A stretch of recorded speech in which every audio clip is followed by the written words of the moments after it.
One of the stories I mentioned in the chapter 4 of the preliminary design technology syllabus is my Polish pork pot story, and this relates to the concept of challenging traditional views.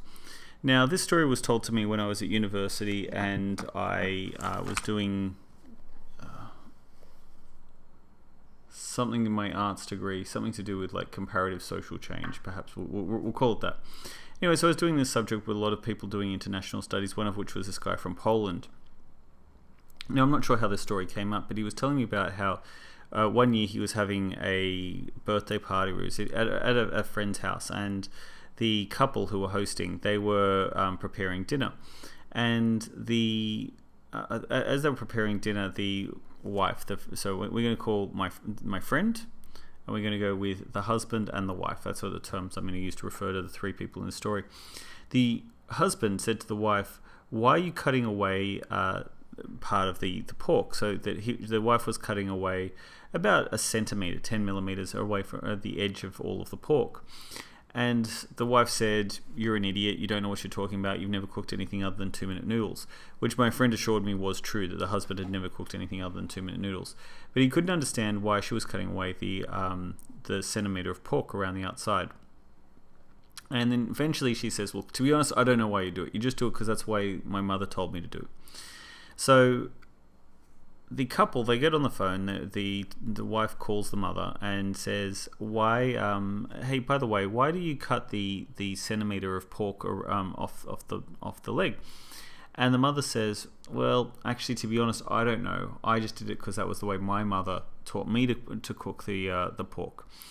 And so the story goes, the grandmother, she didn't have a phone, so they had to go and they couldn't get an answer that day, but sometime not long after, they got in the car, they drove and visited the grandmother, and they asked the grandmother, "By the way, when you know your pork recipe, why do you cut off the centimeter of the pork?" And the grandmother had to think for a second and said, "Oh, that's just because otherwise it doesn't fit in the pot." And the point here is, I don't know if this is a true story, I don't know if this was a joke that the guy had told me as though it was, his lived experience, but the point of this story, and it's really stuck with me, is that just because the way that things have been done in the past doesn't mean that they were done for a good reason. It might have been done for a reason that's no longer relevant. And there have been a number of examples that have come across in my lifetime that I felt as though fit this same Polish pork pot story. So another example of this is moving a fridge. That when you move a refrigerator, everyone tells you that you shouldn't plug it in straight away after you've moved it to the new location. You should let it sit for some number of hours. Now, I remember one point saying this when I had a new fridge delivered, and when I asked the delivery man, he says, no, you don't need to do that anymore. That was for fridges 20 years ago. But the fact is that my parents had taught me that you need to do this, and I hadn't questioned it. I hadn't challenged that information. I'd accepted it, and I really didn't know whether or not it was still relevant.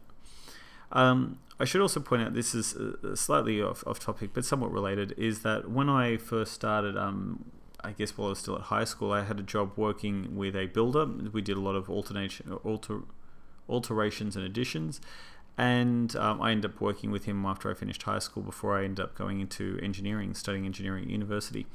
But I can remember the first time we ever mixed up cement in a wheelbarrow, and that my boss, he handed me the bag that the 20 kilos of cement mixture comes in, and he told me that I had to read the bag and mix up the cement.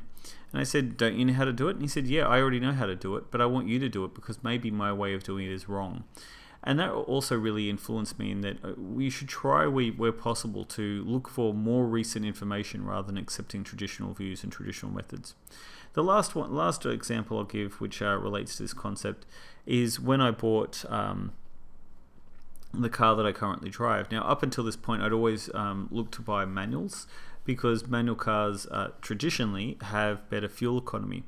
They're way more annoying to drive, especially if you're driving in traffic. And at that time, I was driving to my job in North Sydney, and traffic was definitely a consideration. Having to move the car out of neutral into first gear all the time was very frustrating. And when I looked at the cars, I told this to the driver, and he said, "Oh, I don't think there's much of a difference." And when I looked up the fuel economy of a manual versus an automatic, I found that the difference in fuel efficiency was really negligible. So that was another example where really checking to make sure that your information is up to date and to make sure that the solutions are relevant and no longer, we're not just accepting traditionally held views, is an important concept in design.